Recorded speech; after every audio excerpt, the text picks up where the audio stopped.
Hello students, I hope कि आप सब अपने अपने घर पे ठीक ठाक होंगे।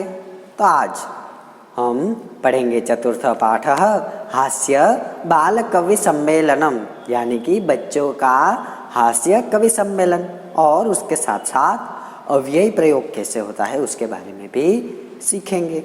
तो बच्चों आज कुछ इंटरेस्टिंग सीखते हैं, और ये जो संस्कृत में जो हम बोलते हैं ना जोक्स, वही जोक्स संस्कृत में आज हम पढ़ते हैं। और ये पूरा का पूरा चैप्टर जिसको बोलते हैं हास्य कणिका, जिसके द्वारा कुछ हास्य उत्पन्न होता है। और दूसरा कि कोई भी बाधा रखे बिना इस चैप्टर में सब कुछ उलट पलट करके, सिर्फ इस चैप्टर का मेन टारगेट यही है कि सामने वाले को हास्य आना चाहिए। तो चलो देखते हैं और पढ़ते हैं। विविध वेशभूषाधारिणः चत्वारः बालकवयः मंचस्य उपरि उपविष्टाः सन्ति, यानी कि विभिन्न प्रकार से अलग अलग वेशभूषा वाले 4 बाल कवि मंच के ऊपर बैठे हुए हैं। उपविष्टा यानी कि बैठे हुए हैं। अधः यानी कि नीचे श्रोतारः हास्य कविता श्रवण उत्सुकताः सन्ति, यानी कि नीचे बैठे हुए जो श्रोतागण हैं वो सब हास्य कविता सुनने के लिए उत्सुक थे। कोलाहलंच कुर्वन्ति, यानी कि जोर से शोर मचा रहे हैं सब लोग। आगे क्या हुआ? संचालक, तभी संचालक आते हैं। अलम कोलाहलेन, यानी कि भाई शोर, ये सब शोर बंद करो, शोर मत करो। अद्य परम हर्षस्य अवसरः, यानी कि आज तो बहुत प्रसन्नता का अवसर है।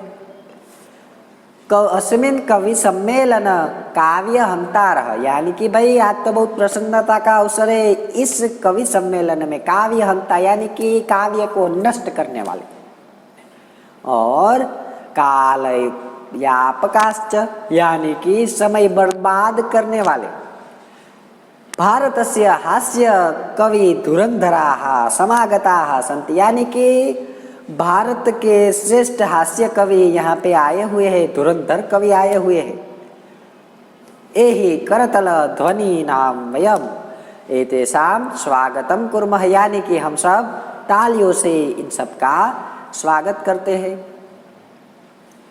तर्हि गजाधरः, गजाधरः उक्तम, यानी कि गजाधर नाम का जो कवि था वो बोलने लगा। सर्वेभ्य रसिदेभ्यः नमो नमः, यानी कि सब नीरसजनों को मेरा नमस्कार।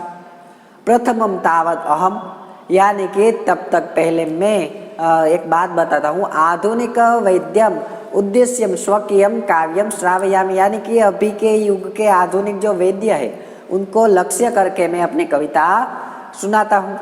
बाद में कविता का प्रारंभ करते हैं। क्या कविता? वैद्यराज नमस्तुभ्यम यमराज सहोदर यमस्तु हरते प्राणान वैद्यः प्राणान धनानि च। ये कविता बोली तो सर्वे जनाः उच्चे ही हसन्ति, यानी कि सब लोग जोर जोर से हंसने लगे। क्यों भाई, ऐसा क्या है कविता में? तो कविता में ऐसा है, वैद्यराज नमस्तुभ्यम, यानी कि हे वैद्यराज नमस्तुभ्यम, मैं आपको नमस्कार करता हूँ। क्यों? यमराज सहोदर, यानी कि यमराज आपका भाई है, यानी कि यमराज के भाई वैद्यराज, मैं आपको नमस्कार करता हूँ। क्यों यमराज का भाई कहा डॉक्टर को? यमस्तु हरति प्राणन, क्योंकि यमराज का काम क्या है कि सबके प्राण हरना। त्वं तो प्राण, यानी कि वैद्यः प्राणन धनानि च, लेकिन यमराज प्राणों को ले जाता है और वैद्य यानी कि डॉक्टर प्राणों को और उसके साथ साथ धन भी ले जाता है। सब लोग जोर जोर से हंसने लगे। बाद में आगे क्या हुआ?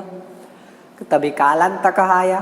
कालांतक कहने लगा, अरे वेद्यास्तु, यानी कि अरे भाई वेद्यास्तु सर्वत्र, यानी कि वैद्य डॉक्टर तो सभी जगह पे। न ते मादृशा, परंतु न ते मादृशा, यानी कि वे जनसंख्या कम करने में, जनसंख्या निवारण है, यानी कि वो मेरे जैसे निपुण नहीं है। किसमें? जनसंख्या कम करने में। ममापि काव्यमिदं शृण्वन्तु भवन्तः, यानी कि आप सब मेरी भी कविता सुनिए, मेरी भी कविता को सुनिए। उन्होंने अपनी कविता स्टार्ट की। चित्तां प्रज्वलितां दृष्ट्वा वेद्यो विस्मयमागत नाहम गतो न मे भ्राता कस्येदम हस्तलावपम। यानी कि चित्ताम प्रज्वलिताम दृष्टवा, एक जगह पे एक चित्ता प्रज्वलित यानी कि जल रही थी, उस समय उसको देख के वैद्य विस्मयमागत, यानी कि जो वैद्य जो डॉक्टर था वो टेंशन में आ गया। उस सब सोचने लगा भाई ना हम गतो न मैं भ्राता, कि भाई इसके यहाँ पे तो मैं भी नहीं गया, न मैं भ्राता यानी कि मेरा भाई भी नहीं गया, कस्येदम हस्तलापम, यहाँ पर मैं भी नहीं गया, मेरा भाई भी नहीं गया, यहाँ पर कौन इसके हाथ की सफाई कर गया, किसने इसके पैसे कमा लिए, ऐसा सोचने लगा। तो सब लोग फिर से हंसने लगे कि भाई ये डॉक्टर लोग तो पैसे कमाने के लिए ऐसा करते, देखो बच्चों ये केवल हास्यार्थ के लिए है और कुछ नहीं। तो सब लोग हंसने लगे, सर्वे पुनः हसन्ते, सब लोग हंसने लगे। आगे क्या हुआ, तदा तुंदिलः, यानी कि तुंदिल नाम का जो व्यक्ति था, तुंदस्य ऊपरी हस्तम आवर्तयन, यानी कि अपने तुंद पे हाथ फेरते हुए, तुंदिलो हम भव, यानी कि भाई मैं तुंदिल हूँ, ममापि इदम काव्यम श्रूयताम, आप लोग मेरी भी कविता सुने, जीवन धार्यताम च, और अपने जीवन में भी अपनाना। उन्होंने क्या कहा, परान्नम प्राप्य दुर्बुद्धे मां शरीरे दयाम कुरु, परान्नम दुर्लभम लोके शरीराणे पुनः पुनः। उन्होंने अपनी कविता में क्या कहा कि भाई दूसरों का अन्न प्राप्त करके अपने शरीर पर भी दया करो, कि जहाँ से खाना मिल गया सब लोग खा लिया, जहाँ से कुछ मिला खा लिया। भाई दूसरों का अन्न प्राप्त करके अपने शरीर पे भी दया करो, कभी कभार अपने शरीर पर भी दया मत करो, जहाँ से मिला खा लो, वो लोग कहने लगे। और परान्नम दुर्लभम लोके, यानी कि संसार में दूसरे का अन्न दुर्लभ है। भाई इस संसार में जहाँ से कुछ और मिले ये दुर्लभ है। देखो सब उलट पलट करके बोल रहे हैं, संसार में दूसरों का अन्न मिलना दुर्लभ है। इसीलिए ये जो शरीर है, शरीर तो बार बार मिल जाएगा, इसीलिए आप जहाँ से अन्न मिले खा लो, अपने शरीर पे कुछ भी दया न करो, बाद में जो होगा उसको देखा जाएगा। ऐसा बोलने लगे, सब लोग फिर से हंसने लगे। आगे क्या हुआ चलो देखते हैं। तदा चार्वाकः आगच्छति, चार्वाकः वदति आम आम, यानी कि भाई हाँ हाँ, शरीरस्य पोषणम सर्वथा उचितवा, यानी कि शरीर का पोषण हमें हमेशा के लिए करना चाहिए, हमेशा ठीक ही रहता है। यदि धनम नास्ति, यदि धनम नास्ति तदा ऋणम कृत्वापि पौष्टिक आहार पदार्थ एवं भोक्तव्य, यानी कि हमारे पास यदि अगर धन नहीं है तो व्यक्ति के पास से, यानी कि दूसरे के पास से कर्ज लेके भी हमें पौष्टिक आहार लेके शरीर को बलवान करना चाहिए और पौष्टिक आहार का, पौष्टिक पदार्थों का उपभोग करना चाहिए। तथा कथयति चार्वाक कवि, और चार्वाक कवि जो है वो कहने लगे, अपनी कविता कहने लगे। क्या कहा उन्होंने, यावत् जीवेत् सुखम जीवेत् ऋणम कृत्वा घृतम पिबेत, यानी कि भाई जब तक जीवो सुख से जियो, सुख से जीना चाहिए। अगर हमें कर्ज लेके भी अच्छा आहार चाहिए तो ऋणम कृत्वा घृतम पिबेत, जब तक जीवो सुख से जीवो, कर्ज लेके भी घी पियो, ऐसी उसकी कविता थी। जब तक जीवो सुख से जीवो, कर्ज लेके भी घी पियो। तरही श्रोता रहो, यानी कि जब जो लोग सुनने वाले थे वो कहने लगे, तरही ऋणस्य प्रत्यार्पणम कथम, यानी कि भाई आपने कहा कि जब तक जियो घी पी के जियो, ऋण लेके भी पैसे लो और घी पियो। तो श्रोता रहे, यानी कि सुनने वाले लोग बोलने लगे, तो कर्ज को कैसे चुकाए, कर्ज को कैसे चुकाया जाएगा।